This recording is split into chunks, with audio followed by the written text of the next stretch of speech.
Hi, my name is Kelsey Vanderwerf, Director of Neurosciences.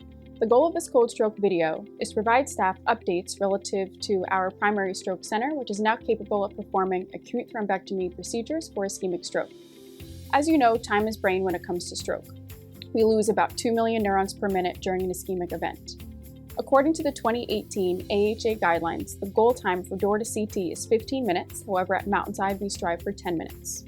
Door to TPA is 60 minutes, however at Mountainside Medical Center we aim for 45, and the door to groin time for mechanical thrombectomy is 90 minutes. To meet these deadlines, at Mountainside Medical Center we practice a community-based approach, starting with our EMS squads activating the codes from the field. This pre-hospitalization notification prepares our ED to receive the patient, allows for rapid NIH stroke scale assessment from our ED team, and shaves crucial time off of our door to CT metric. At the same time, the pharmacist is waiting to mix TPA if indicated, and our endovascular team is on standby. The quicker that we can treat the stroke-causing clot, whether by TPA or endovascular therapy, the more brain tissue we can save, leading to improved outcomes in our patient. EMS are now able to notify us by phone of patients incoming with possible stroke, which enables us to then dial the operator and activate our stroke protocol so we're waiting for the patient to arrive in the emergency room.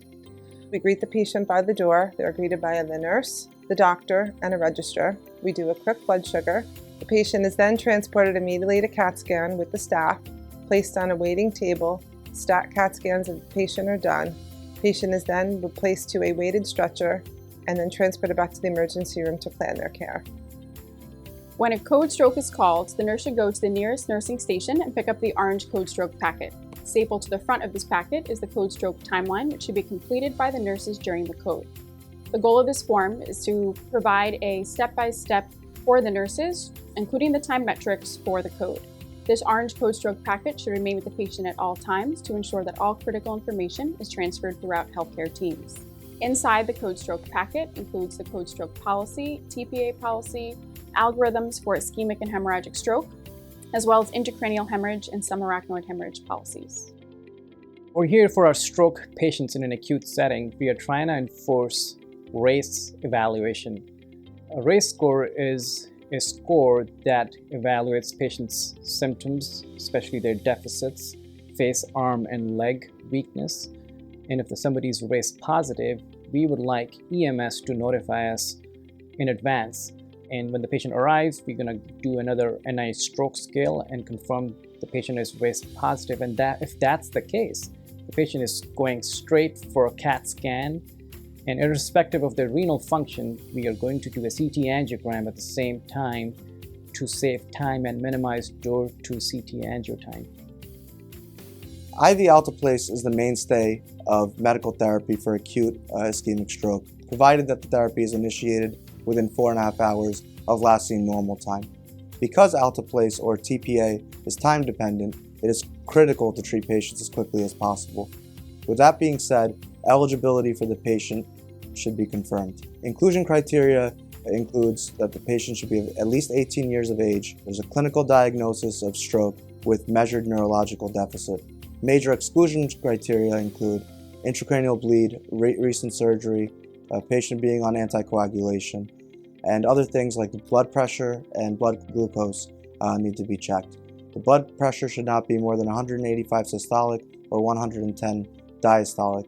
If it is, antihypertensive therapy should be initiated prior to TPA administration. And it's important to check blood glucose at least once in the field or in the hospital prior to TPA administration. The blood glucose should be at least 50. If the CAT scan shows a large vessel occlusion, the endovascular surgeon will call the operator to activate the cath lab team, which will then notify us. We will then prepare the patient for transport to the biplane lab.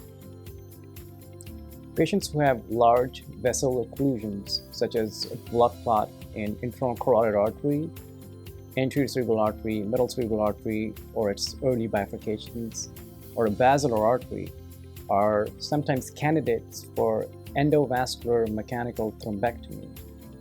So what that entails is going in from the groin, taking a catheter up into the brain and parking it right next to the clot.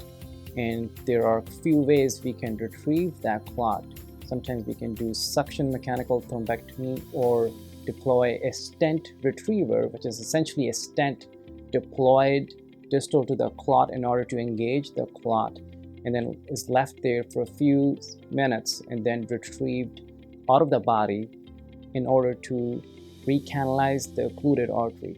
And that's essentially what endovascular stroke therapy is. It's important to recognize signs and symptoms of a stroke. So anytime there is sudden onset of weakness on one side of the body, such as weakness in the face, arm, or leg, loss of sensation towards one side of the body, such as including face, arm, and leg, or coordination problem, inability to speak, inability to walk, those are some of the stroke symptoms. And if any of your loved ones are experiencing those symptoms, you have to call 911 and make sure the patient is taken to the nearest stroke center.